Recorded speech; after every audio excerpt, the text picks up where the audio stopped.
If any of you are Star Wars fans, as I am, then you have likely seen Attack of the Clones, a classic.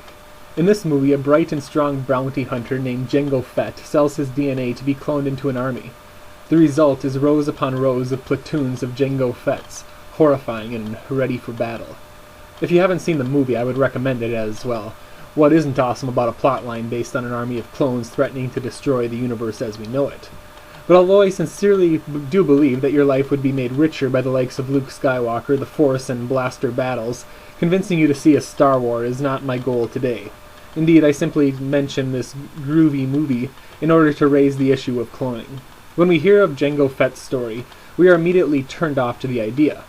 Despite its efficiency, we feel that something is very wrong with a whole army made up of a single strand of DNA. This feeling only increases if we imagine ourselves in Jango Fett's anti-gravity shoes. If we imagine ourselves looking over a battalion of whom each has our own face, our own dispositions, our own imperfections. What's scarier, cloning no longer belongs only in the realm of science fiction. It has, for several years now, been a completely viable scientific possibility. In his article, The Wisdom of Repugnance, Leon Kass latches on to the feelings we have when we hear Jango Fett's story. When we think, in other words, about cloning.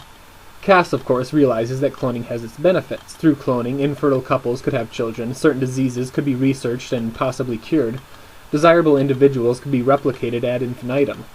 But despite these benefits, Kass believes that our Jango Fett intuitions are correct, that cloning is deeply wrong. Kass offers three main arguments for this, of which we'll walk through one at a time. Kass's first argument is basically an appeal to the very feeling of repugnance we have when we think about human cloning.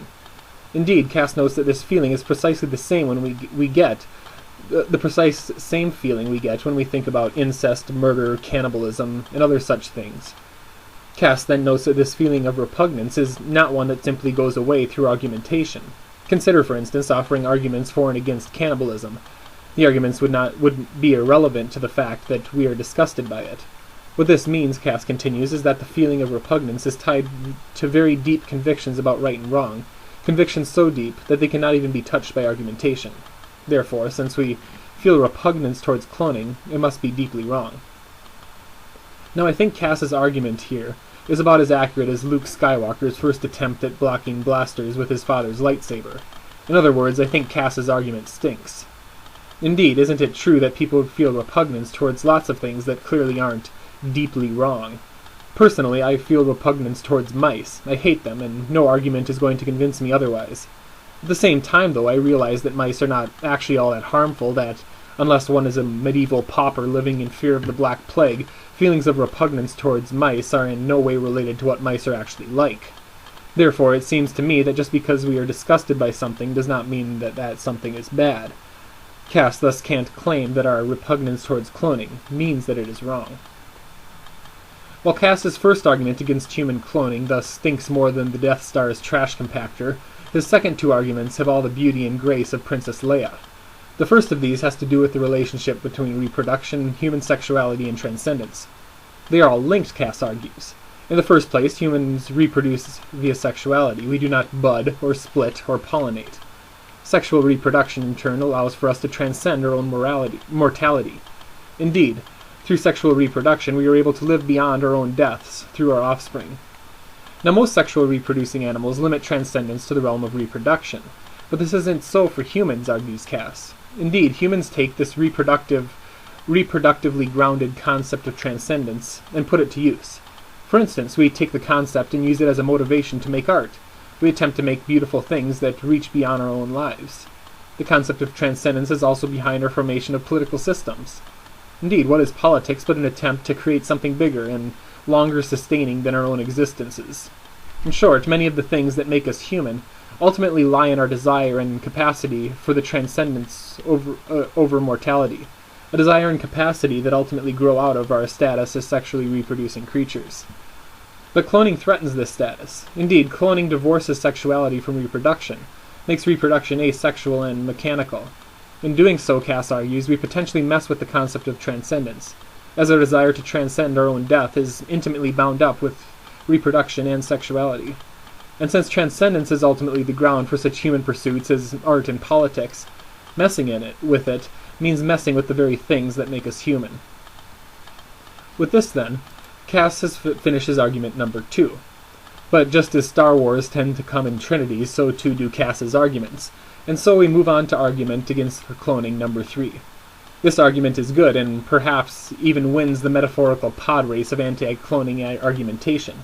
Indeed, this last argument attempts to show that cloning is wrong because it messes with our genetic structure, and in so doing messes with certain genetically determined human values.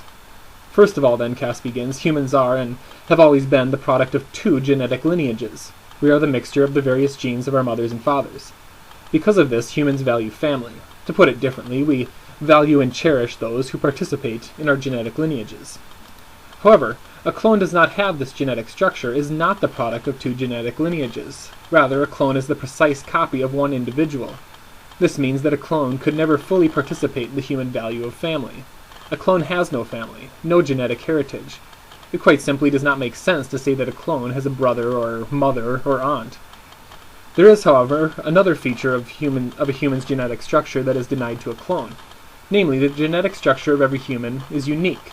Since the genes of any 2 people can combine in an infinite number of combinations, each person has an unpredictable genetic structure that will never in history be repeated. This, then, is why humans value uniqueness. We recognize that no 2 people are genetically alike and believe that this makes us all the better. However, cloning produces a person who is completely identical to another. Like a hipster wearing pants from Savers, the clone has genes that have already been worn. Of course, a clone could and will live a different life than that from the one that he has been cloned from, but a clone will never attain the uniqueness of a sexually produced human being. Even if the clone of Michael Jackson becomes a Jedi rather than a basketball player, Michael Jordan, becomes a Jedi rather than basketball player, he will still be first and foremost the clone of Michael Jordan. A clone, in short, will never be able to live the unique life that we believe makes up part of the human good life. With this, just as the final Death Star explosion brings the Star Wars saga to a close, so too Kass brings his argument to a close. If you haven't noticed, Kass is a virtue ethicist as clearly as old Jabba is a Hutt. Indeed, Kass never argues that cloning is a wrong action, but rather that cloning violates a part of what it means to be a human. Kass argues, in other words, that cloning attacks the good life, in that it attacks our ability to have a virtuous character. We can imagine, though, the types of arguments Kass may have made had he been a Kantian or utilitarian. As a Kantian, Kass would have had to ask whether or not cloning is viable as a duty. Would have to ask, in other words, would it be good if all people at all times reproduced through cloning? The answer here seems, for this Kantian version of Kass, a clear no. Indeed, cloning only seems good under certain extreme circumstances, not as a general practice. Therefore, Kantian would have to say that cloning is wrong. Utilitarians, on the other hand, may say that cloning is right. Namely, if cloning does in fact produce greater happiness, then it is a good thing to do for a utilitarian, as the good simply is the greatest amount of happiness. If cloning, on the other hand, doesn't produce more happiness in the world, then the utilitarian must join the Kantian and the virtue ethicist in saying that cloning is in fact wrong. I hope you have enjoyed today's class. Indeed, today was our first day talking about a real issue in ethics, our first day doing what philosophers call applied ethics. Today, in other words, was the first time we talked about something that actually matters. However, as much as I hope you enjoyed today's topic, I also hope you can see that how what matters really does depend on the ethical framework we adopt, the way we think about right action, and the way we think about what it means to live the good life. What matters, in short, is rarely as simple or as easy to determine as it seems.